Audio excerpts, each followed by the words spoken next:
أعوذ بالله من الشيطان الرجيم. بسم الله الرحمن الرحيم.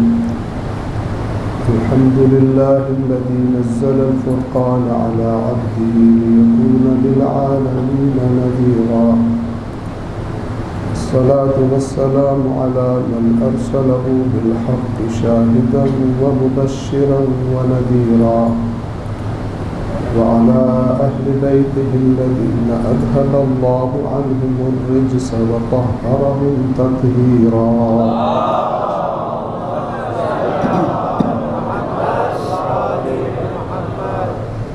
واللعنة الدائمة على أعدائهم من يوم عداوتهم إلى قيام يوم كان شره مستطيرا. أما بعد فقد قال الله تعالى في القرآن الحكيم وهو أصدق القائلين: أعوذ بالله من الشيطان الرجيم. بسم الله الرحمن الرحيم. كنتم خير أمة أخرجت للناس تأمرون بالمعروف وتنهون عن المنكر وتؤمنون بالله ولو آمن أهل الكتاب لكان خيرا لهم منهم المؤمنون وأكثرهم الفاسقون. صدق الله العلي العظيم. صدق الله.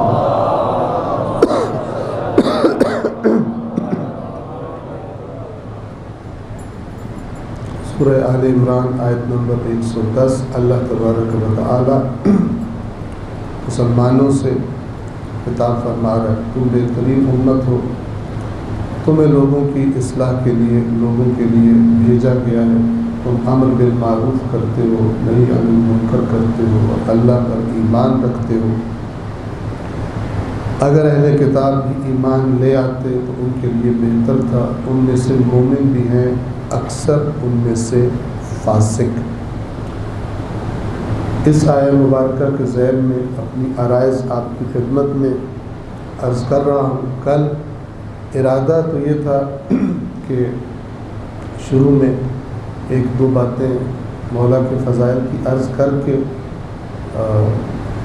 قرآن کریم کے بارے میں چند اہم نکات کی طرف آؤں، لیکن باتیں ذہن میں آتی گئی اور وقت مجلس جو ہے وہ تمام ہو گیا. آج کی اس مجلس میں انشاءاللہ چند انتہائی اہم بلکہ اہم ترین نکات اللہ کی کتاب قرآن مجید کے حوالے سے آپ کی خدمت میں عرض کرنا چاہوں گا. ایسی باتیں کہ جو اس مجالس کے سلسلے کے تمام ہونے کے بعد بھی ہم سے جدا نہ ہوں، اور ان مجالس کی خوشبو، روحانی خوشبو، ان کی معنویت، ان سے حاصل کیا ہوا علمی سرمایہ، ان سے حاصل کی ہوئی ہدایت انشاءاللہ ہماری روز مرہ کی زندگی میں ایسی بہتری کا سبب بنے کہ جو ہمیں اللہ سے اور اللہ کے رسول سے اور ان کے اہل بیت سے مزید نزدیک کر دے. موضوع گفتگو قرآن، کربلا اور ہم. قرآن اور کربلا تو کبھی ایک دوسرے سے جدا نہیں ہوں گے. قرآن اور اہل بیت کبھی ایک دوسرے سے جدا نہیں ہوں گے. جو جدا ہو سکتے ہیں وہ ہم لوگ ہیں. ہم قرآن اور اہل بیت سے تمسک کر بھی سکتے ہیں اور تمسک نہیں بھی کر سکتے. جو راستہ انہوں نے دکھایا ہے، جسے قرآن صراط مستقیم کہتا ہے، ہمارا اختیار ہے ہم اس راستے پر چلیں یا ہم اس راستے پر نہ چلیں. یاد رکھیے گا، وہ افراد کے جو اپنے آپ کو شیعہ کہتے ہیں، محبان اہل بیت کہتے ہیں، انہیں یہ بات اچھی طرح معلوم ہونی چاہیے اس دنیا میں اسلام کی بہت ساری شکلیں ہیں، اسلام کے بہت سارے مسلک ہیں، بہت ساری تعریفیں ہیں، بہت سارے نظریات ہیں اسلام کے بارے میں. توجہ فرما رہے ہیں، جن کے نتیجے میں فرقہ واریت بھی وجود میں آ گئی. اس بات پر آپ توجہ فرما لیں، اگر جس مکتب یعنی مکتب اہل بیت کو آپ مانتے ہیں، ہم مانتے ہیں،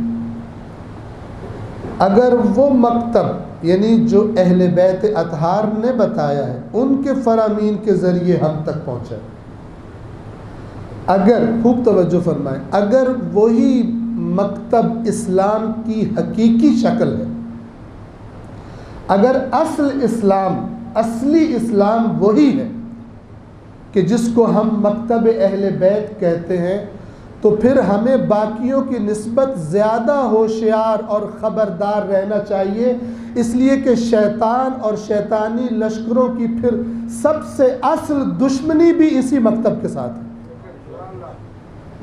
توجہ فرما رہے؟ تو شیطان کے شدید حملے اندر سے ہوں یا باہر سے ہوں، آپ جتنی بھی طریقوں کو دیکھ لیں، خود رسول اللہ کے زمانے کو دیکھ لیں، اندر سے بھی حملے ہوتے تھے جنہیں منافقین کہا جاتا ہے، اور باہر سے بھی حملے ہوتے تھے جنہیں کفار کہا جاتا ہے۔ اندر کے لوگوں نے رسول اللہ کو زیادہ پریشان رکھا ہے، اس لیے کہ وہ ظاہر میں ساتھی نظر آتے تھے، لیکن عین جب مشکل وقت آ جاتا تھا تو کسی بات کا بہانہ بنا کے چھوڑ کے چلے جاتے تھے۔ غزوہ احد میں رسول اللہ 1000 ساتھیوں کے ساتھ، صحابہ کے ساتھ نکلے غزوہ احد میں جنگ کے لیے، کفار کا لشکر 5000 کا تھا۔ عبداللہ ابن ابی عین وقت پر میدان احد میں بہانہ بنا کر 200 بندہ لے کر یا 300 بندہ لے کر چلا گیا۔ آپ توجہ کریں، 1000 ادھر ہے، 5000 ادھر ہے، پہلے ہی توازن نہیں ہے، اور پھر عین جنگ کے آغاز سے پہلے ایک 200 یا 300 بندہ 1000 میں سے چلا جائے تو یہ کتنی تشویش کا اور کتنی مشکل کا سبب بن سکتا ہے۔ تو جو اندرونی مشکلات پیدا کرنے والے ہوتے ہیں وہ خطرناک اس لیے ہوتے ہیں کہ انسان ان کو اپنا سمجھتا ہے، اور قرآن مجید نے جو منافقین کی نشانیاں بتائی ہیں، ان کی یہ زبان کے بڑے دھنی ہوا کرتے تھے، باتیں ایسی کرتے تھے کہ اللہ نے اپنے رسول سے فرمایا ہے کہ جب آپ ان کو بولتا ہوا سنتے ہیں تو آپ کا دل ان کی طرف جذب ہوتا ہے، یعنی ان کی گویا کہ اپنے لفظوں میں کہوں کہ ان کی زبان، ان کا خطابت کا انداز اتنا جذاب ہے کہ اے رسول آپ کا جی چاہتا ہے یہ بولتے رہے اور آپ سنتے رہے۔ اتنی پیاری پیاری اور میٹھی میٹھی باتیں کرتے ہیں اور اتنے بڑے بڑے دعوے کرتے ہیں، لیکن پھر اللہ نے سورہ منافقون میں یہ بات کرنے کے بعد کیا فرما دیا کہ ہم العدو فاحذرہم، کہ تیرے دشمن ہیں، ان سے بچ کے رہے، یہ آپ کے دشمن ہیں، ان سے بچ کے رہے۔ یہ بصیرتیں انسان کو تب عطا ہوتی ہیں کہ جب انسان کیا کرے، اللہ کی کتاب سے بصیرت لینے کی کوشش کرے۔ ایک چھوٹی سی آپ کو مثال دے دوں، یہ قرآن سے بصیرت کیسے آتی ہے انسان کے پاس۔ ایک مجھے یاد نہیں کہ میں ان مجالس میں عرض کر چکا ہوں، ان دنوں کے دوران یہ بات میں کہیں کر چکا ہوں، تو اگر ریپیٹیشن ہو جائے تو معاف کیجیے گا، بات بڑی اہم ہے۔ ایک بچے نے کہا کہ آپ کہتے ہیں قرآن پڑھا کرو، ہر وقت کہتے رہتے ہیں قرآن پڑھو، قرآن سمجھو، تو مجھے صحیح طرح مطلب سمجھ آتا بھی ہے اور مزہ نہیں آتا، سمجھ نہیں آتا۔ میں نے کہا آپ قرآن کو اپلائی نہیں کرتے، جو پڑھتے ہو اسے اپلائی نہیں کرتے۔ جو چیز اس نیت سے پڑھی جائے کہ میں نے اس سے فائدہ اٹھانا ہے، اپنی زندگی میں مجھے کہیں اس نے فائدہ دینا ہے، پھر اس کا اور رنگ ہو جاتا ہے۔ اور ہم عام طور پہ پڑھتے ہیں جی ایک نیکی، ایک حرف پڑھنے کی 10 نیکیاں مل رہی ہیں، 10 نیکیاں مل رہی ہیں، تو تھوڑی سی نیکیاں لے کے پھر ہم بور ہو جاتے ہیں، کیونکہ اور مقصد اور ہدف کوئی نہیں ہوتا۔ ہم یہ سمجھتے نہیں، ہمیں بتایا نہیں گیا کہ قرآن مجید اس دنیا و آخرت میں بہترین بصیرت عطا کرتا ہے انسان کو۔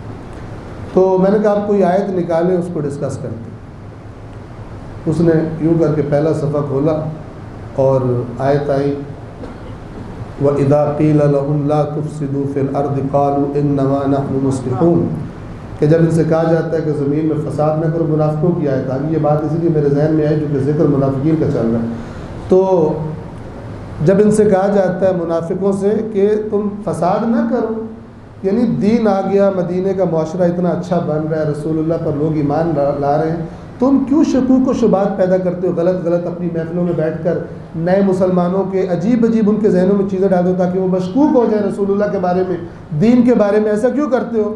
اذا قیل لهم لا تفسدوا فی الارض، جب ان سے کہا، غور سے سنیے گا، جب ان سے کہا جاتا ہے مت یہ، کیونکہ آج بھی پائے جاتے ہیں جو بہانہ کوئی اور بناتے ہیں لیکن اصل مقصد اگلے کا ذہن بھی مشکوک کرنا ہوتا ہے۔ جب ان سے کہا جاتا ہے زمین میں فساد نہ کرو، قالوا انما نحن مصلحون، کہتے ہیں ہم تو صرف اصلاح کر رہے ہیں۔ ہم تو یہ سوال کرتے ہیں تاکہ سننے والا اور عقل سے کام لے اور دین کی گہرائی اس کے دل میں پیدا ہو جائے۔ سوال الٹے الٹے کرتے تھے مشکوک کرنے کے لیے، لیکن جب وہ کہتا تھا کیوں کر رہے ہو سادہ مسلمانوں کے ساتھ یہ حرکت کیوں کر رہے ہو، تو کہتے تھے ہم ان کو اور پکا کرنا چاہتے ہیں۔ اصل میں مشکوک کرنا چاہتے تھے، کہتے کیا تھے؟ پکا کرنا چاہتے۔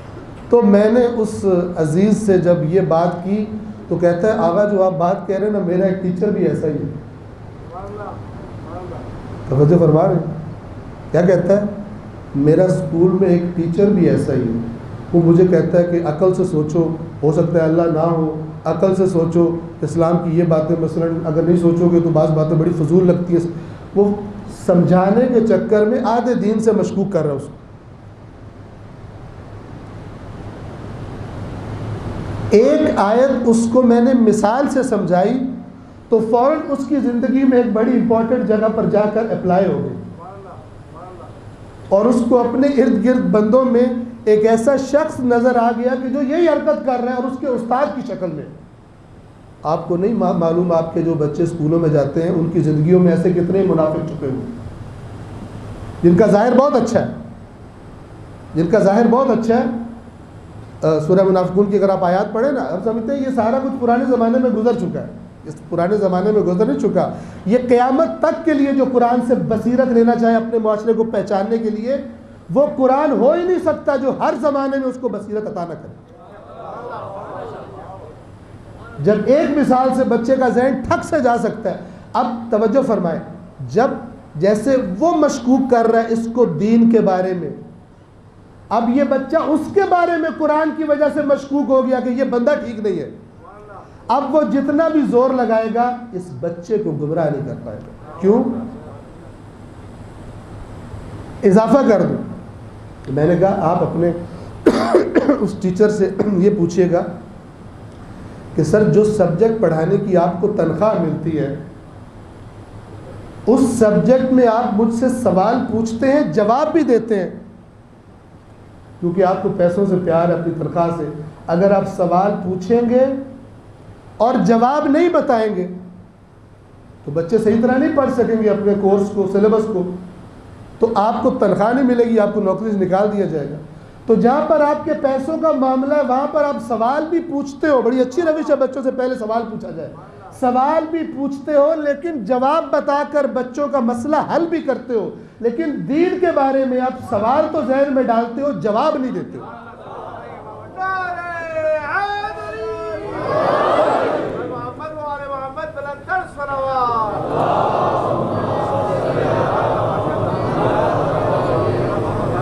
میں آپ سے عرض کروں، میں جہاں جہاں بھی گیا ہوں، جن جن شہروں میں بھی جن جن جگہوں پر جانا ہوتا ہے، اکا دکا کیس والدین یہ لے کر آتے ہیں کہ ہمارا بچہ اچانک الٹے سیدھے سوال پوچھنا شروع ہو گیا۔ کیوں؟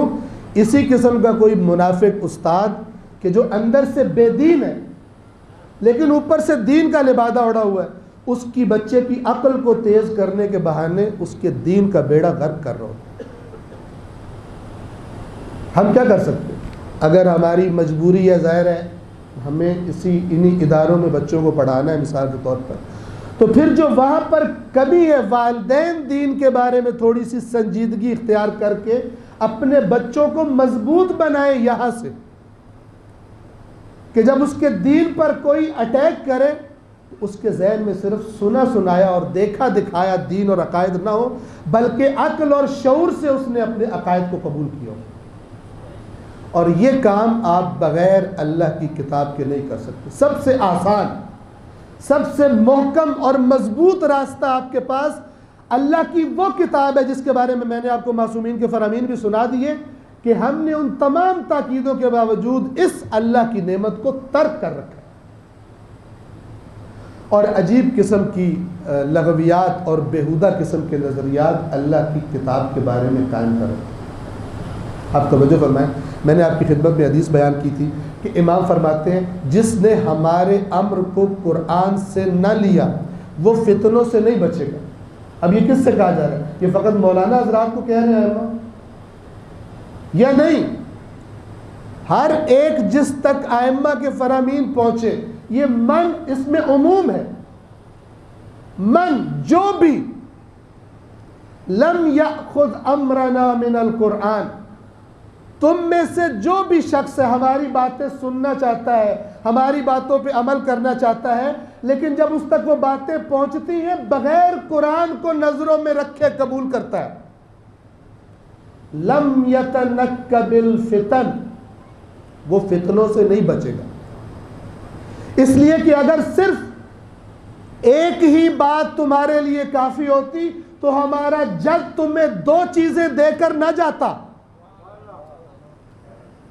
اپنے رسول کی بات پر توجہ کرو، تمہاری زندگیوں میں یہ دونوں چیزیں ضروری ہیں، ایک اللہ کی کتاب، ایک اللہ کے نبی کے اہل بیت۔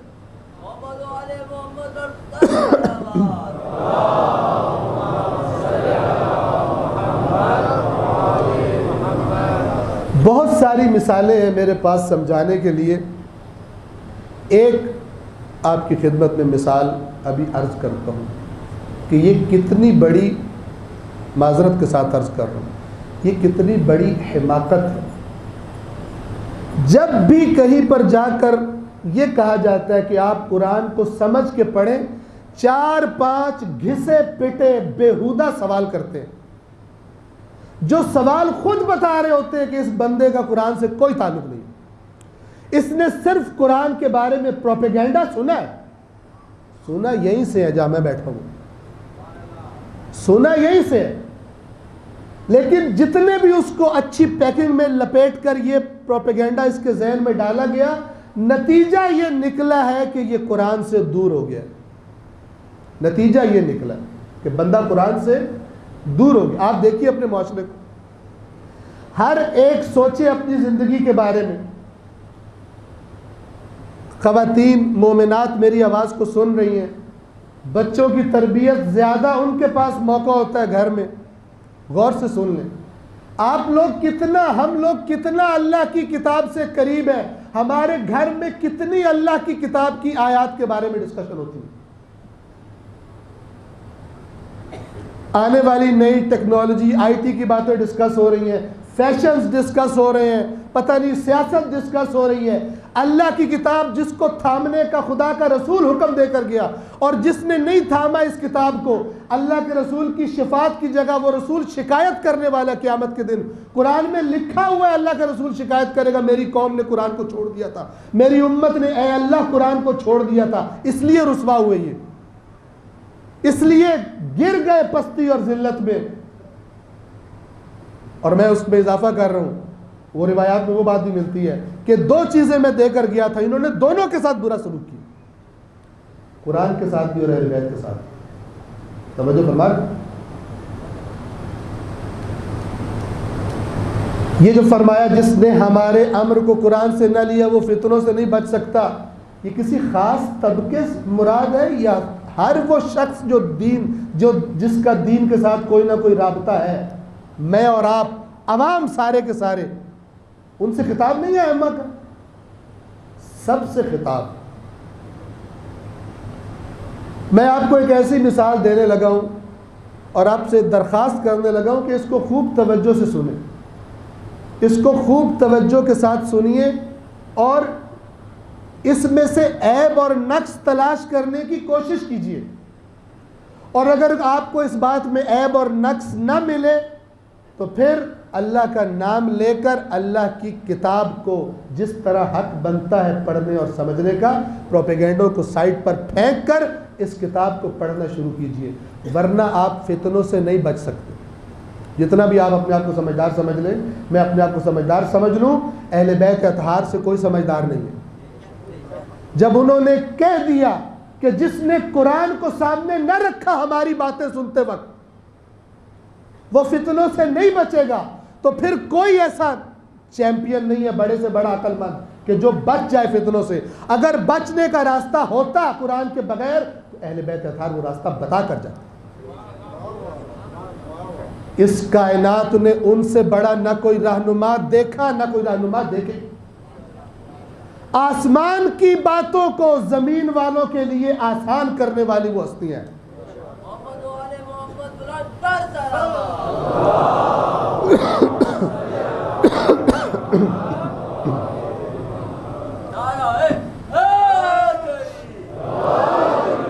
توجہ فرمائیں. ایک صلوات پڑھیے محمد و آل محمد.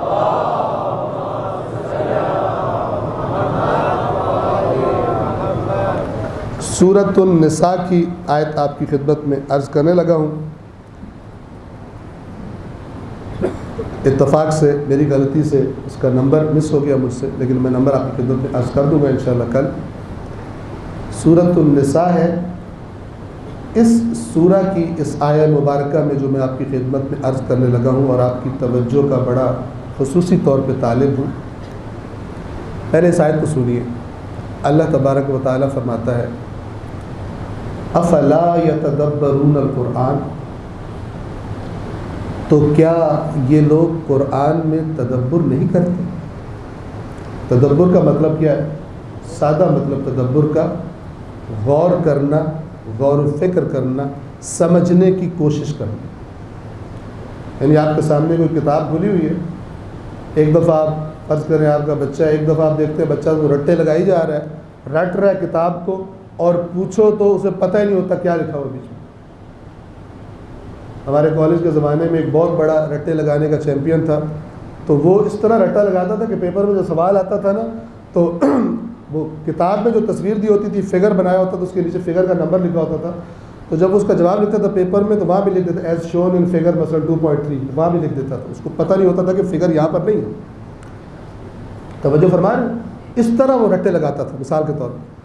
تو ایک دفعہ ہے کہ رٹا لگانا، ایک دفعہ ہے سمجھنا. اس کو اسے کہتے ہیں تدبر. سمجھنے کے لیے قرآن کے الفاظ کو ایک کے بعد ایک لفظ، ایک کے بعد ایک لفظ، اللہ نے جو ترتیب رکھی ہے ان الفاظ کی، اس ترتیب سے خدا میرے ذہن میں کیا ڈالنا چاہتا ہے. اس ترتیب الفاظ سے ایک جملہ بنایا، اس جملے کی ترکیب سے اللہ تبارک و تعالی میرے ذہن میں کیا میسج، کیا پیغام ڈالنا چاہتا ہے. اسے کہتے ہیں تدبر. اس کام کرنے کو تدبر کہتے ہیں.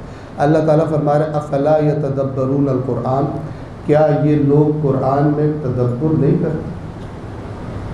پھر آگے ایک چیلنج کیا،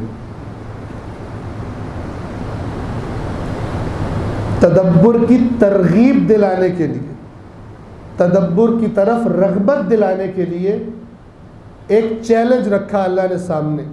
فرمایا کہ وَلَوْ كَانَ مِنْ عِنْدِ غَيْرِ اللَّهِ، اگر یہ قرآن غیر اللہ کی طرف سے آیا ہو.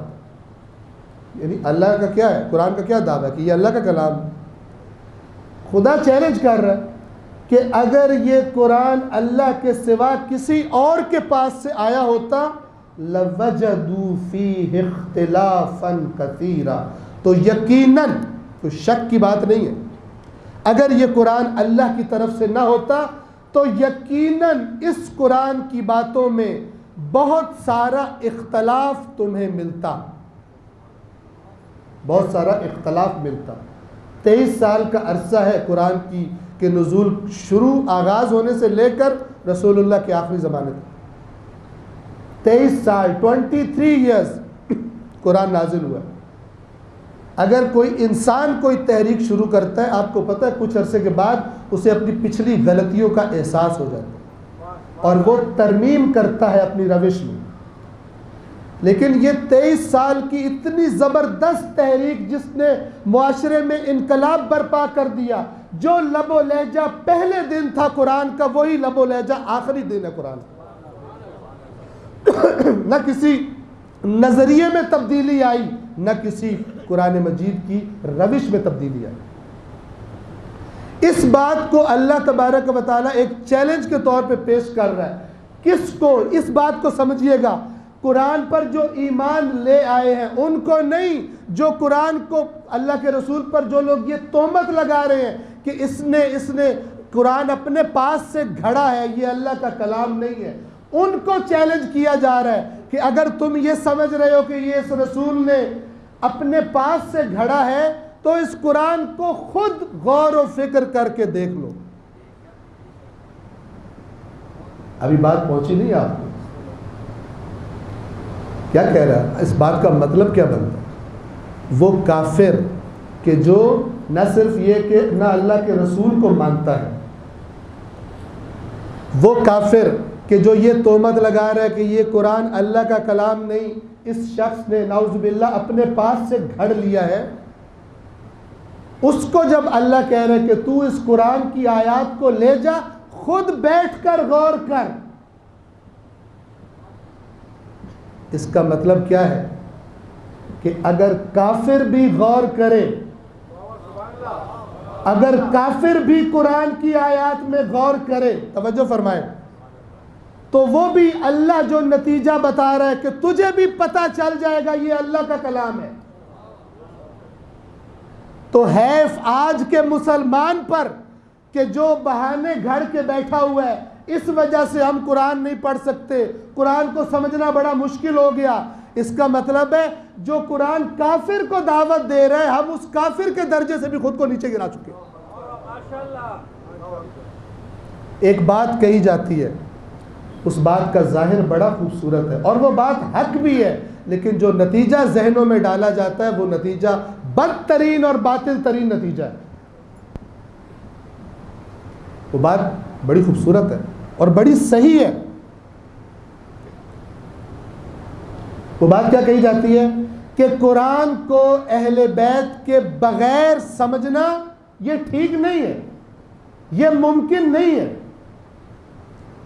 یہ بات خوبصورت بھی ہے اور یہ بات حق بھی ہے، لیکن آیا اس کا مطلب یہ ہے کہ اللہ کی کتاب گونگی ہے؟ اللہ تعالیٰ کو بات سمجھانی نہیں آتی؟ اللہ تبارک و تعالیٰ نے یہ کتاب جب زمین پر اتاری تو بس ایسے ہی ایک ایسی کتاب دے دی اور کہا قیامت تک اس کو چومتے چاٹتے رہو، لیکن تمہارے پلے کچھ نہیں پڑے گا اس میں سے۔ اگر یہ بات ہوتی کہ قرآن کی کوئی بھی آیت ہمیں اہل بیت کے فرمان کے بغیر سمجھ نہیں آ سکتی تو مجھے بتائیے، غور کیجئے، غور کر کے جواب دیجئے، اگر قرآن کی کوئی آیت بھی ہم نہ سمجھ سکتے تو بھلا اہل بیت اطہار یہ کیوں فرماتے کہ ہمارے فرمان سن کے ایسے ہی قبول کر نہ لینا، بلکہ پہلے قرآن میں دیکھنا قرآن سے ٹکراتی ہوئی بات نہ ہو۔ تو جس کتاب کو سمجھا ہی نہیں جا سکتا اس کے بارے میں یہ کہنے کی ضرورت کیا ہے؟ کبھی غور کیا؟ اللہ کافر کو چیلنج کر رہا ہے کہ تو بھی بیٹھ کے غور کر، میرے نبی پر الزام مت لگا، نبی میرا یہ کلام تجھے سنا رہا ہے نا، اس کلام کو لے کر تو اکیلا بیٹھ جا اور اپنی عقل سے اس قرآن کو پڑھ، زبان تجھے آتی ہے، تو عرب ہے، تو اس قرآن کو پڑھ، یہ قرآن تجھے خود بتا دے گا یہ کسی بشر کا کلام نہیں ہے۔ اور اگر قرآن میں یہ طاقت نہ ہوتی کہ قرآن کو پڑھ کر صحیح اور غلط کا اندازہ لگایا جا سکتا تو کبھی بھی اہل بیت اطہار آپ کو اس کتاب کی طرف رجوع نہ کرواتے اپنی باتوں کو پرکھنے کے لیے کہ یہ جو ہمارے نام سے تمہارے پاس بات آئی ہے یہ صحیح ہے یا یہ بات غلط ہے۔ ایک صلوات پڑھیے محمد والے۔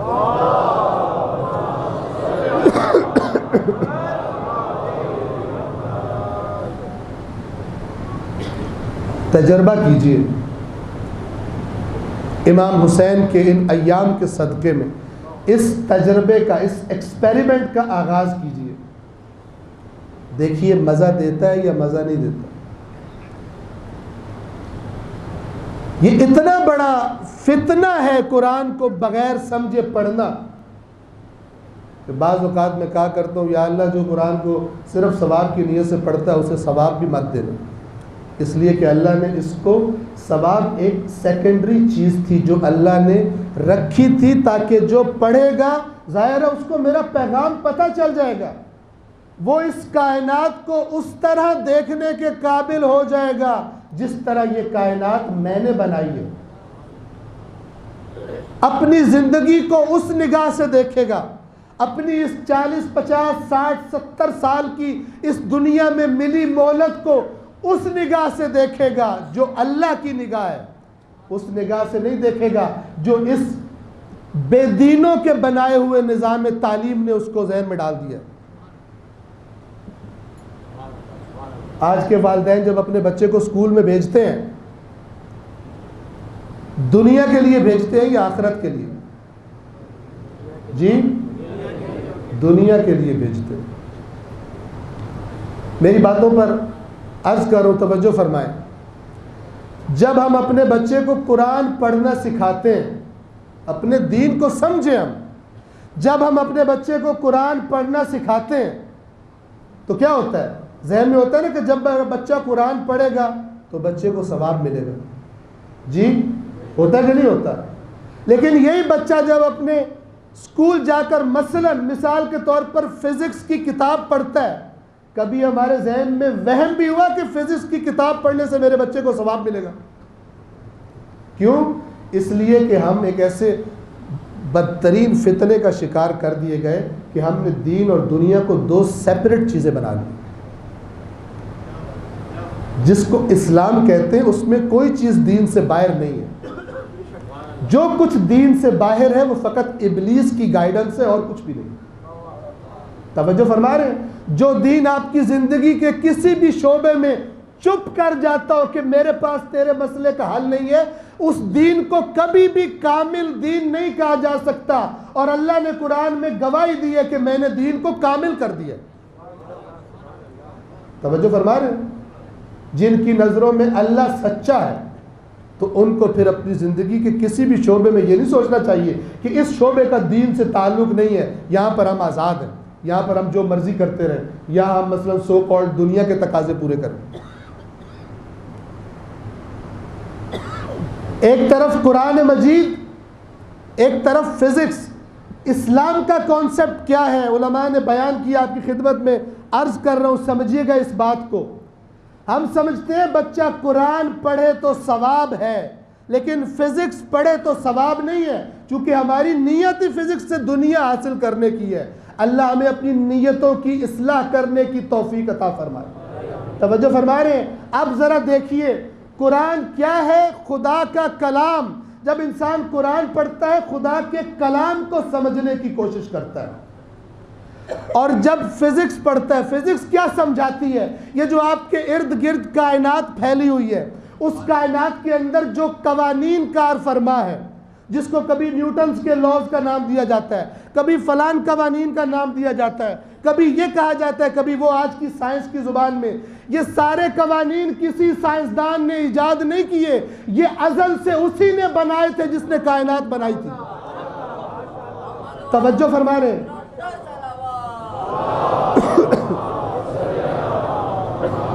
اس دنیا کا کوئی سائنسدان کسی چیز کو وجود میں نہیں لاتا، صرف کشف کرتا ہے، ڈسکور کرتا ہے، تحقیق کر کے وہ جو ازل سے خدا نے چیزیں بنائی تھی، جو صفات رکھی تھی ان عناصر میں، ان ایلیمنٹس میں، سائنس صرف اس کو کشف کرتی ہے، کسی چیز کے اندر کسی خصوصیت کو ایجاد نہیں کرتی۔ تو اب آپ فزکس کو اگر اسی نگاہ سے دیکھیں جس نگاہ سے قرآن کو دیکھ رہے تھے، جب قرآن پڑھنے والا اللہ کے کلام کو سمجھنے کا اس کو ثواب ملتا ہے، تو اس کائنات جس نے بنائی ہے، کائنات کس طرح سے بنی ہے، اس کے قوانین جس نے بنائے ہیں، اس کے قوانین کو سمجھنے کی کوشش کرنے والے کو ثواب کیوں نہ ملے؟ قرآن ہے، دوسرے لفظوں میں کہتا ہوں، قرآن ہے قول خدا، اور یہ کائنات ہے فعل خدا۔ اگر قول خدا کو سمجھنے کا ثواب ہے تو پھر فعل خدا کو سمجھنے کا ثواب کس نے ہٹا دیا؟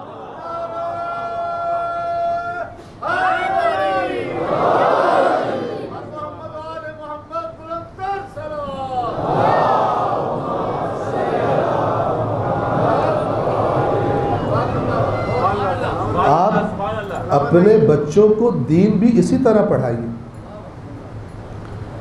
معجزات ہیں قرآن کی 1400 سال پہلے کی باتوں میں، جو یہ 19ویں اور 20ویں اور 21ویں صدی میں آ کر جن کا انکشاف کیا جا رہا ہے۔ وقت کم ہے لیکن میں عرض کرتا چلوں، خاص طور پہ جوانوں کے لیے، جن کو معلوم ہے ان کو معلوم ہے، جن کو نہیں معلوم ایک مثال دے رہا ہوں۔ آپ کو پتہ ہے اللہ تبارک و تعالی نے سورہ مبارکہ فصلت، جس کو حامیم سجدہ بھی کہتے ہیں، اس کی سیکنڈ لاسٹ آیت میں، آخری سے پہلی آیت میں اللہ تبارک و تعالی یوں ارشاد فرماتا ہے سَنُرِيهِمْ آیَاتِنَا فِي الْآفَاقِ وَفِي أَنفُسِهِمْ، اے رسول بہت جلد ہم ان کو آسمانوں میں، بلندیوں میں، آفاق میں، اور ان کے اپنے وجود کے اندر بہت جلد ہم ان کو نشانیاں دکھائیں گے اپنی، جو آج ان اندھوں کو نظر نہیں آ رہی۔ یعنی اللہ کو آنے والے زمانے کی خداوند عالم پیشگوئی فرما رہا ہے کہ اے رسول آج جب آپ ان سے فرماتے ہیں، یہ مثال دے رہا ہوں، آج جب آپ ان سے کہتے ہیں کہ تم جو کچھ کرتے ہو خدا کے پاس محفوظ ہو رہا ہے، تو یہ آپ کا مذاق اڑاتے ہیں۔ یہ کہتے ہیں جو ہم نے اندھیروں میں کیا، جو ہم نے تنہائی میں بیٹھ کر کیا، کوئی بھی آس پاس نہیں تھا، وہ بھلا کیسے کسی نے محفوظ کر لیا ہے۔ یہ ہنستے ہیں، آپ کا مذاق اڑاتے ہیں، آپ کو مجنون کہتے ہیں ایسی باتیں کرنے کی وجہ سے جو خدا کی طرف سے پہنچی ہیں۔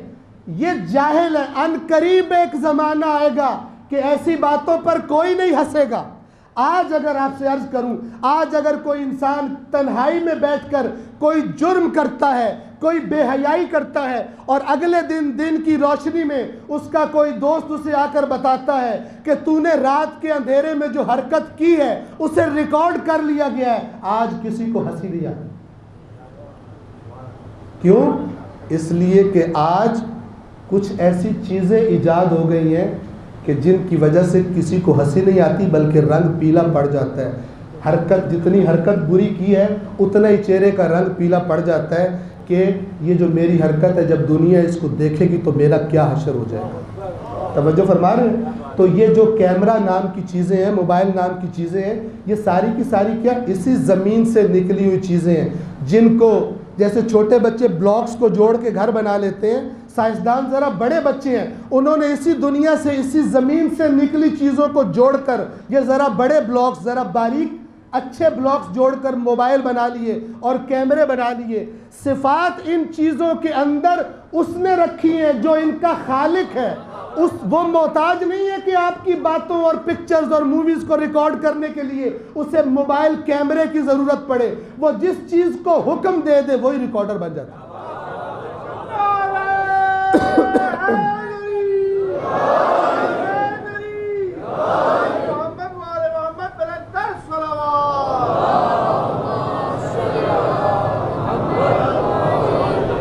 تو اللہ نے فرمایا ہم انہیں ایسی نشانیاں دکھائیں گے حتی یتبین لہم انہ الحق، یہاں تک کہ یہ پکار اٹھیں گے، ان پر واضح ہو جائے گا کہ جو ہمارے نبیوں نے کہا تھا وہ سچ تھا۔ اس زمانے کے جاہل تھے جو ان کا مذاق اڑاتے تھے، اس زمانے کے احمق اور لا علم لوگ تھے جو مذاق اڑاتے تھے۔ اب آپ توجہ فرمائیں، ابھی یہ پچھلی صدی میں ایک تھیوری پیش ہوئی اور سائنسدانوں کو اسی تھیوری کے کائنات کے آغاز کے بارے میں، اسی تھیوری کے صحیح ہونے کے ثبوت مل رہے ہیں آسمانوں میں سے، جسے قرآن نے آفاق کہا ہے۔ سنوریہم آیاتنا فی الآفاق۔ اے کاش کہ مسلمانوں نے اس قرآن کو فقط ثواب لینے کی کتاب نہ سمجھا ہوتا۔ قرآن نے بڑی بڑی دعوتیں دی تھی مسلمانوں کو۔ ہم سمجھتے ہیں صرف نماز پڑھنا، قرآن کا حکم ہے نا نماز پڑھنا، قرآن کا حکم ہے اسلحہ بناؤ۔ تو کس نے آ کے فرق کر دیا؟ اگر نماز پڑھنا ثواب ہے تو دشمنان خدا کے مقابلے کے لیے ان سے بڑھ کر اپنا اسلحہ تیار رکھنا اور کرنا بھی ثواب ہے۔ جنہوں نے قرآن کی صرف کچھ چیزیں لے لی اور کچھ چھوڑ دی اپنی سستیوں، اور بعض بڑوں نے اپنی عیاشیوں اور بےہودگیوں اور اسلام سے دوری کی وجہ سے سزا آج مسلمان بھگت رہے ہیں۔ کشمیر کو آپ دیکھ لیں، فلسطین کو آپ دیکھ لیں، بھیک مانگنے والوں کی طرح امریکہ اور یورپ سے اسلحہ خریدا جاتا ہے اپنے مسلمانوں کو مارنے کے لیے، چونکہ ان بیکار لوگوں نے نسلوں سے قرآن کے احکام کو پامال کیا ہے، سمجھتے ہیں اس قرآن سے ہمیں صرف ثواب لینا ہے۔ مگر اللہ نے حکم نہیں دیا تھا اپنے رسول کو وَأَعِدُّوا لَهُم مَّا اسْتَطَعْتُم مِّن قُوَّةٍ، جتنی تمہارے اندر استطاعت ہے اپنے دشمنوں کے مقابلے میں طاقت کو تیار رکھو. تو پھر خدا کی قسم جو نماز پڑھ رہا ہے اس کو جو ثواب مل رہا ہے اسی طرح ثواب اس کو بھی ملتا تھا جو دشمن سے لڑنے کے لیے اپنی تلوار کو تیز کر رہا ہوتا تھا. لیکن آج کل یہ کیا ہو گیا تلواروں؟ آج کل تلواروں سے ڈانس بنا لیے ہیں. مثلا بعض عربوں نے ڈانس کرنے کے لیے تلواریں ہیں. ان کے جو ہتھیار ہیں وہ مارنے کے لیے، کفار کے ہتھیار وہ مسلمانوں کو مارنے کے لیے ہیں. ان کے ہتھیار اگر ہیں بھی تو اپنوں کو مارنے کے لیے. یہ نہ قرآن سے کچھ لیا انہوں نے، نہ اہل بیت سے کچھ لیا انہوں نے. تمام اہل بیت اطہار کی شخصیات کو کن لوگوں نے تنگ کیا؟ ان کے اپنے زمانے کے لوگوں نے جو ان کی اطاعت نہیں کرتے تھے. یہ کربلا کیا ہے؟ کربلا دعوت جہاد تھی. فرمایا تھا جو میرے ساتھ آئے گا، اور کوئی آسان دعوت نہیں تھی، جو میرے ساتھ آئے گا وہ شہید ہو جائے گا، جو میرے ساتھ نہیں آئے گا کبھی کامیابی کا منہ نہیں دیکھے. ہے حسین کے ساتھ چلنے والا کوئی؟ توجہ فرما رہے ہیں. میں عرض کر رہا تھا آج کے اللہ ان کیمروں کا محتاج نہیں ہے.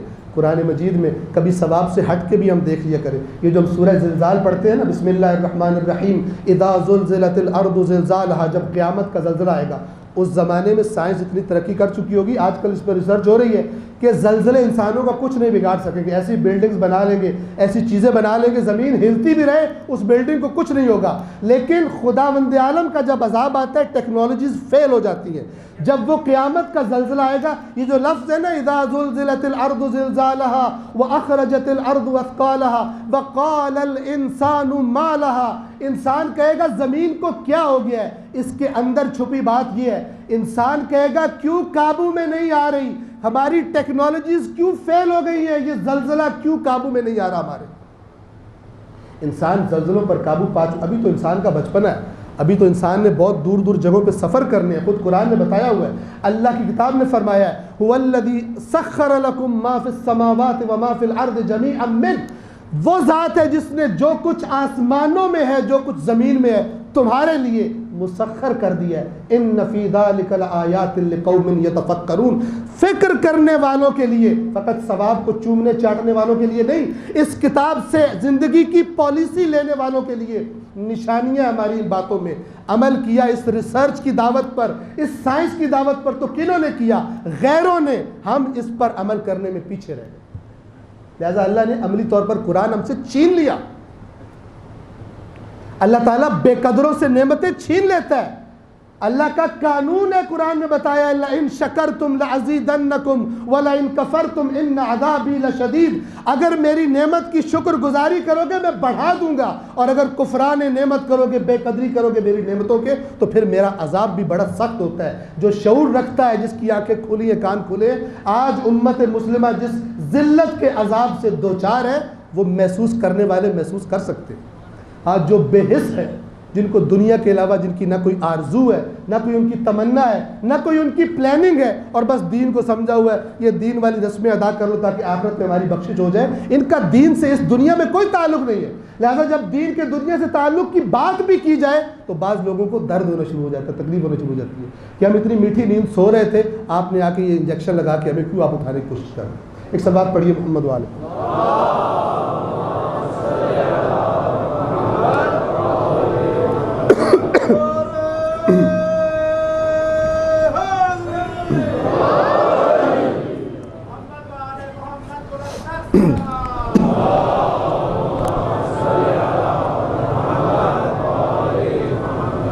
جو کچھ قرآن کریم اور اہل بیت کی اطہار کی روایات سے میں سمجھا ہوں آپ کی خدمت میں عرض کر رہا ہوں. جب تک آپ قرآن کی قدر نہیں کرتے آپ کا امام اللہ آپ کے پاس نہیں بھیجے گا. مجھے یہ سمجھ آتی ہے.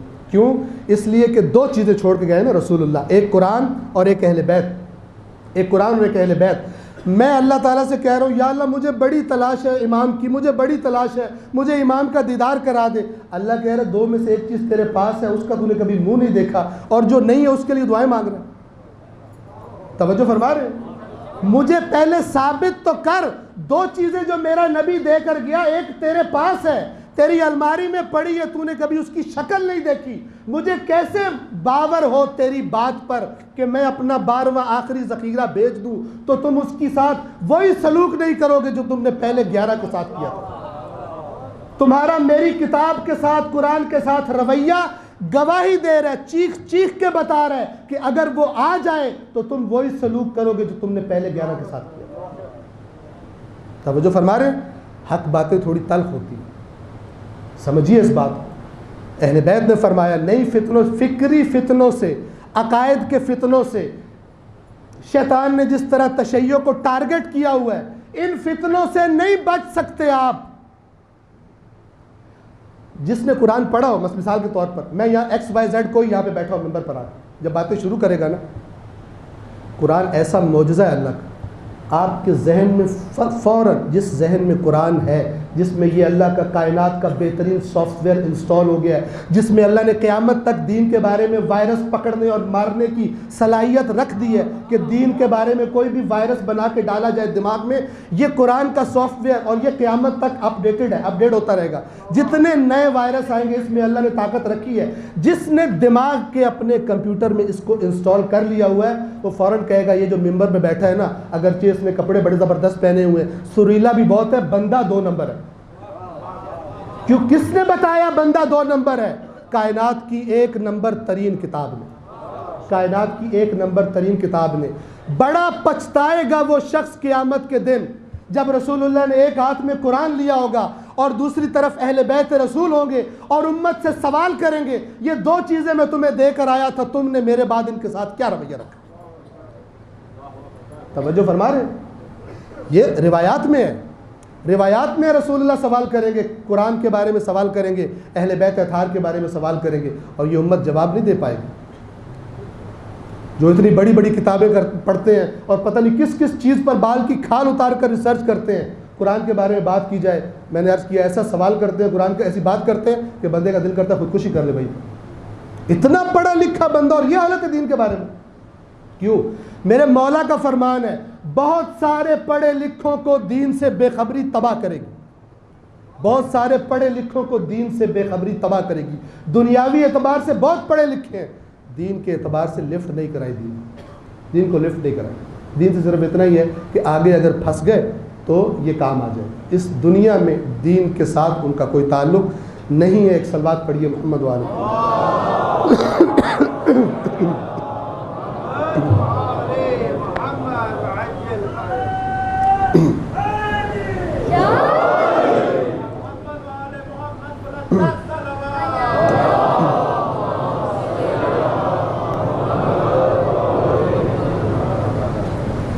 جو قرآن سے دور وہ اہل بیت سے دور، جو اہل بیت سے دور وہ قرآن سے دور۔ جو یہ دعویٰ کرتا ہے مجھے ایک کافی ہے، اس نے رسول اللہ کی حدیث کا معنی سمجھا ہی نہیں۔ جہاں قرآن وہیں اہل بیت، جہاں اہل بیت وہیں قرآن۔ جو ان دونوں کو جدا کرنا چاہے وہ نامراد اور ناکام ہے۔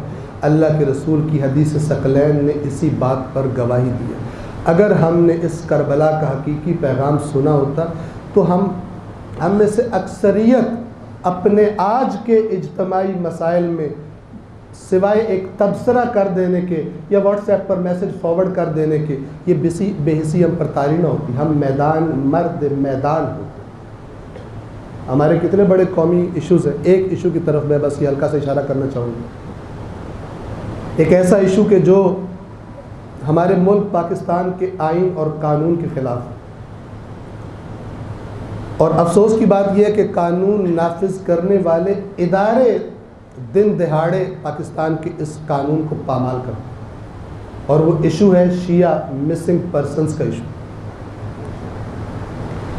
ہمارا ہرگز مطالبہ یہ نہیں ہے کہ جس نے پاکستان کا قانون توڑا ہے آپ اس کو جناب چھوڑ دیں، بالکل آپ پکڑیں، آپ سزا دیں، لیکن پاکستان کا آئین یہ بتاتا ہے کہ اگر کسی جرم کے لیے کسی بندے کو پکڑا گیا ہے تو اس کو پھر چھپا کے نہ رکھا جائے، اس کو پاکستان کی عدالت میں پیش کیا جائے اور عدالت حکم دے کہ اس کو رکھ لو اپنے پاس۔ کم از کم اگر اس کے بچے ہیں، اس کی بیوی ہے اور وہ کئی سالوں سے اس انتظار میں، اس تردد میں ہے کہ میرا شوہر زندہ بھی ہے یا مار ڈالا گیا اس کو، کم از کم اس تردد سے تو باہر نکل آئے، کم از کم وہ جو لٹک رہی ہے اس اذیت کی کیفیت سے، اس سے تو باہر نکل آئے۔ اور یہ محرم الحرام یہ بے حسی سے نکلنے کی دعوت دیتا ہے۔ عزیزان محترم، بے حس لوگ تھے وہ جنہوں نے جو سبب بن گئے امام حسین کی شہادت کا۔ سمجھیے اس بات کو، اگر لوگوں نے بے حسی کا مظاہرہ نہ کیا ہوتا، بے حسی کا مظاہرہ نہ کیا ہوتا، آ گئے ہوتے میدان کربلا میں، کسی کی مجال نہیں تھی امام حسین کا بال بھی اکھاڑ سکتا، لیکن نہیں آئے۔ رسول اللہ کے فرامین اپنے نواسے کے بارے میں ابھی پرانے نہیں ہوئے تھے، نہیں آئے۔ میں آپ مومنین سے اس پلیٹ فارم سے، اس کربلا کے پلیٹ فارم سے گزارش کروں گا، کربلا فقط پرانا افسانہ نہیں ہے، کربلا بیدار کرنے کے لیے، جگانے کے لیے، بے حس اور بے ہوش کو ہوش میں لانے کے لیے، غافل کو بیدار کرنے کے لیے کہ دیکھ تیرا امام جس کو تو روتا ہے، جس کے لیے تو تڑپتا ہے، اس کی شہادت کی وجہ بھی اس زمانے کے لوگوں کی بے حسی تھی، ورنہ امام کے مقام کو جانتے تھے، فقط بے حس تھے، دنیا پرست۔ کسی کو ڈر تھا، پتہ نہیں اگر میں چلا گیا حسین کے ساتھ تو ابن زیاد میری دکان نہ سیل کروا دے۔ کسی کو یہ ڈر تھا میں مگر چلا گیا حسین کے ساتھ میری جائیداد نہ ضبط ہو جائے، میری تنخواہ نہ بند ہو جائے۔ یہی بہانے تھے ان کے، انہی بہانوں سے بلیک میل کر کے ابن زیاد نے حضرت مسلم کو تنہا کروایا تھا۔ تو وہ تو دین ہی نہیں ہوتا جو انسان کی زندگی میں اس کو فائدہ ہی نہ دے، اس کو آج کی زندگی کے لیے گائیڈ نہ کرے انسان۔ توجہ فرما رہے ہیں؟ تو جس قدر جس سے ہو سکتا ہے، جس کی طاقت میں جو کچھ ہے، آپ کو زندگی میں اللہ نے جو مقام دیا ہے، جس کرسی پر آپ بیٹھے ہوئے ہیں، کوشش کیجئے ان مظلوموں کی مدد کرنے کی، احساس دلوانے کی کوشش کیجئے۔ یہ کوئی جملہ نہیں ہے کہ everything is fair in love and war, اور یہ وار ہو رہی ہے تو ایوری تھنگ فیئر ہے۔ اپنے ہم وطنوں کو پکڑ کر سالہ سال غائب کر دو، اپنے ملک کے بنائے ہوئے قانون کے خلاف۔ اللہ پاکستان کے مسئلے زیادہ بہتر حل کرے گا جب آپ زیادہ قانون پر عمل کرو گے۔ جن کی ذمہ داری ہے، جنہوں نے حلف اٹھایا ہے پاکستان کے قانون اور پاکستان کی قوم کی حفاظت کا۔ توجہ فرما رہے ہیں؟ آپ سے گزارش ہے، جس مقام پر آپ بیٹھے ہیں اس آواز کو اٹھانے کی کوشش کریں تاکہ بے گناہ لوگ کم از کم ان کے پیاروں کو پتہ تو چل جائے کہ وہ کہاں۔ ایک صلوات پڑھیے محمد والے۔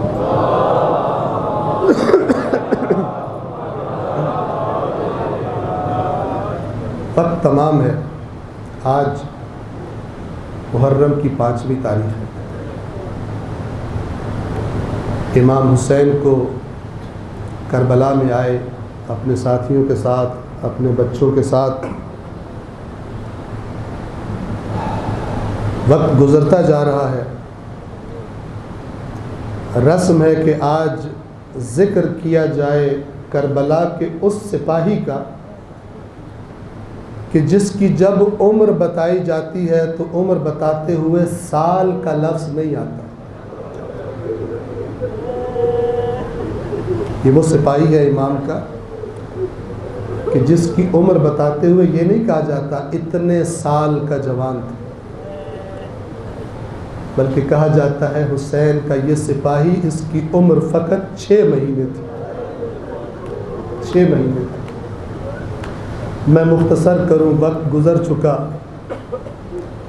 عاشور کی سپہر جب امام کے سارے پیارے شہید ہو چکے، امام حسین ایک اونچی جگہ پر جاتے ہیں اور مقاتل کے الفاظ ہیں، نظر یمیناً و شمالا۔ امام نے ایک دفعہ اپنے پیاروں کو ڈھونڈنے کے لیے دائیں طرف دیکھا، ایک دفعہ بائیں طرف دیکھا، سوائے شہداء کی لاشوں کے، سوائے اپنے پیاروں کے زخموں کے امام کو کچھ دکھائی نہ دیا۔ امام کھڑے تھے، ایک دفعہ خیموں سے رونے کی آواز آئی، امام خیموں کے پاس گئے، سوال کیا گریے کی آواز کیوں ہے؟ بتایا گیا آپ نے جب استغاثہ کی اس ٹیلے پر چڑھ کر امام نے ایک جملہ بولا تھا، معذرت چاہتا ہوں میرے ذہن میں نہیں آیا، ایک جملہ بولا تھا استغاثے کا جملہ نہیں تھا، یہ جملہ یہ دعوت دے رہا تھا کہ ابھی بھی کوئی جہنم سے بچنا چاہتا ہے تو میرے پاس آ جائے، تم جتنی بھی دشمنی کر لو، خدا نے جو ہدایت کی ذمہ داری ہمیں سونپی ہے ہم اپنی ذمہ داری کو نہیں چھوڑ سکتے۔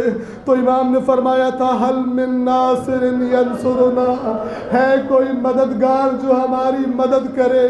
فرمایا تھا حل من ذاب یذب عن حرم رسول اللہ، ان کی غیرتوں کو جگانے کی کوشش کی، ہے تم میں سے کوئی دفاع کرنے والا جو اللہ کے نبی کے حرم کا آ کر دفاع کرے، رسول اللہ کی بیٹیوں کا آ کر دفاع کرے؟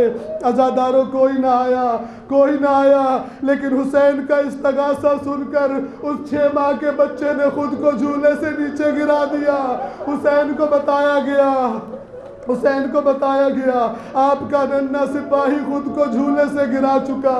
بس عزاداروں مختصر کروں، حسین نے اس ننھے مجاہد کو اٹھایا، اس کی پیاس کو دیکھا، بیویوں نے کہا ہم سے اپنی پیاس تو برداشت ہو جائے گی لیکن اس ننھے بچے کی حالت نہیں دیکھی جاتی، جائیے ان ظالموں سے سوال کیجئے، شاید اس ننھے بچے پر رحم آ جائے۔ عزاداروں مقاتل کے الفاظ ہیں، حسین علی اصغر کو اٹھا کر اس طرح باہر نکلے کہ لشکر دشمن نے یہ سمجھا کہ شاید حسین اپنے ہاتھوں پر قرآن اٹھا کر لائے ہیں، شاید قرآن کا واسطہ دینا چاہتے ہیں۔ ہاں یہ قرآن تو نہ تھا لیکن قرآن ناطق کا نواسا تھا، قرآن ناطق کا پوتا تھا۔ حضرت علی اصغر کو اشقیاء کی قوم کے سامنے کیا اور ایک جملہ بولا، ان لم ترحمونی فرحموا ھذا الطفل الصغیر، اے قوم اشقیاء اگر مجھ پر رحم نہیں کرتے تو اس معصوم بچے پر تو رحم کرو۔ اور ایک اور جملہ بولا حسین نے، اما ترون کیف یتلظی عطشا، تم دیکھتے نہیں ہو کیسے اپنے ہونٹوں پر زبان پھیر رہا ہے پیاس سے۔ بس کسی عالم نے بیان کیا یہ جو لفظ ہے یتلظی، بس اسی پر غور کیجئے، علی اصغر کا مصائب پورا ہو جائے گا۔ لفظ آیا کیف یتلظی، کیسے اپنے منہ کو کھولتا ہے۔ یہ یتلظی کا لفظ عرب کب استعمال کرتا ہے؟ جب مچھلی کو پانی سے نکالا جائے تو اس کے بدن میں طاقت ہوتی ہے اور وہ زور زور سے تڑپتی ہے پانی کی تلاش میں، پھر جب تڑپ کر کمزور ہو جاتی ہے تو پھر وہ تڑپتی نہیں لیکن اپنے منہ کو ادھر ادھر ہلاتی ہے، منہ کو ادھر ادھر ہلا کر جب وہ طاقت بھی ختم ہو جائے تو وہ جو آخری حرکت مچھلی میں رہ جاتی ہے، کبھی منہ کو کھولتی ہے کبھی منہ کو بند کرتی ہے، اس کیفیت کو عرب کہتے ہیں یتلظی۔ علی اصغر کے بدن سے جان ختم ہو چکی تھی، فقط کبھی منہ کو کھولتے تھے کبھی منہ کو بند کرتے تھے۔ علی اکبر کی اس کیفیت کو دیکھا، ایک دفعہ لشکر اشقیاء میں کھلبلی مچنا شروع ہوئی، کچھ لوگوں نے کہنا شروع کیا اس معصوم کو پانی پلا دو۔ ابن سعد دیکھ رہا تھا، اس کو یوں لگا کہیں میرے لشکر میں بغاوت نہ ہو جائے اس معصوم کی وجہ سے۔ عزاداروں جو کام علی اصغر کی جوانی نے نہ کیا، جو کام عباس کی بہادری نے نہ کیا، وہ کام علی اصغر کی مظلومیت نے کر دیا۔ اشقیاء کا لشکر، ان کے اندر اختلاف پیدا ہونا شروع ہو گیا۔ ابن سعد نے ایک دفعہ نعرہ بلند کیا، این این حرملہ، این این حرملہ۔ حرملہ صفوں کو چیرتا ہوا آگے آیا۔ خدا جانے کیا دشمنی تھی، کیا سبب تھا کہ ایک ایسے تیر کا انتخاب کیا کہ جو حیوانوں کے لیے استعمال کیا جاتا تھا۔ مقاتل نے لکھا ہے 3 بھال کا تیر حرملہ نے کمان کے چولہے میں ڈالا اور تیر کو علی اصغر کا نشانہ لے کر پھینکا۔ حسین کے بازوؤں پر علی اصغر ہے، بس مقتل کے لفظ ہیں فَانْقَلَبَ الصَّبِيُّ عَلَى يَدَيِ الْإِمَامِ، بچے کے گلے پر تیر لگا، بچے کے گلے پر تیر لگا اور بچہ امام کے ہاتھوں پر پلٹ گیا۔ میرے ذہن میں یہ سوچ آتی ہے معجزے والے گھرانے کا بچہ ہے، شاید اس لیے پلٹ گیا امام حسین کے ہاتھوں پر کہ میرا پیاسا بابا برداشت نہیں کر سکے گا۔ میری گردن کے زخم کو دیکھ کر اس معصوم نے اپنی گردن کے زخم کو چھپانا نہ چاہا۔ بس عزادارو حسین مختصر کروں، حسین اس معصوم کو لے کر خیمے کی طرف آئے، خیمے کی طرف آئے، وقت تمام ہو گیا۔ خداوند عالم اپنی بارگاہ میں آپ کے آنسوؤں کو قبول فرمائے، ہماری بخشش کا ذریعہ قرار دے۔ امام حسین خیموں کے پیچھے چلے گئے اور ذوالفقار کے ساتھ کیا کیا امام نے؟ کسی اور شہید کے لیے قبر نہیں کھودی، کسی اور شہید کے لیے قبر نہیں کھودی۔ عزاداروں، مقتل کے لفظ ہیں کہ حسین جوانوں کے لاشیں اٹھا کر لائے، حسین سب کے لاشیں اٹھا کر لائے، لیکن حسین پر وہ کیفیت طاری نہیں ہوئی جو اس ششماہے کے لاشے کو اٹھا کر طاری ہوئی تھی۔ جب اس لاشے کو اٹھا کر چلے تو کبھی آگے بڑھ جاتے تھے، کبھی پیچھے ہٹ جاتے تھے۔ خدا جانے یہ 6 ماہ کا لاشا کتنا وزنی ہو گیا تھا، حسین سے اٹھایا نہیں جا رہا تھا۔ ایک ننھی سی قبر کھودی، اس صغیر کو اس قبر میں دفنا دیا۔ شاید مطمئن ہو گئے ہوں گے کہ کم از کم کربلا کے ایک شہید کو تو دفنا دیا، لیکن عزاداروں 11ویں محرم کا دن آیا، ایک ظالم نے کہا سب شہیدوں کے سر دکھائی دیتے ہیں، علی اصغر کا سر دکھائی نہیں دیتا، مجھے علی اصغر کا سر لا کے دو۔ عزاداروں، میں بیان کر لوں گا اور آپ بھی سن لیں گے، لیکن اللہ جانے بی بی رباب نے کیسے دیکھا ہوگا۔ کچھ ظالموں نے کربلا کی زمین پر نیزے مارنے شروع کیے، نیزے مارتے جا رہے ہیں۔ اچانک ایک ظالم کا نیزہ زمین میں لگا، جب واپس نکالا تو 6 ماہ کے بچے کی لاش ساتھ تھی۔ اس ظالم نے ایک ہاتھ میں علی اصغر کی لاش کو پکڑا اور دوسرے ہاتھ سے خنجر چلایا، اس ششماہے کا زخمی گلا کاٹ دیا۔ رباب نے کہا ہائے میرا علی اصغر، ہائے میرا علی اصغر۔ الا لعنت اللہ علی القوم الظالمین وسیعلم الذین ظلموا ای منقلب۔ حاتم حسین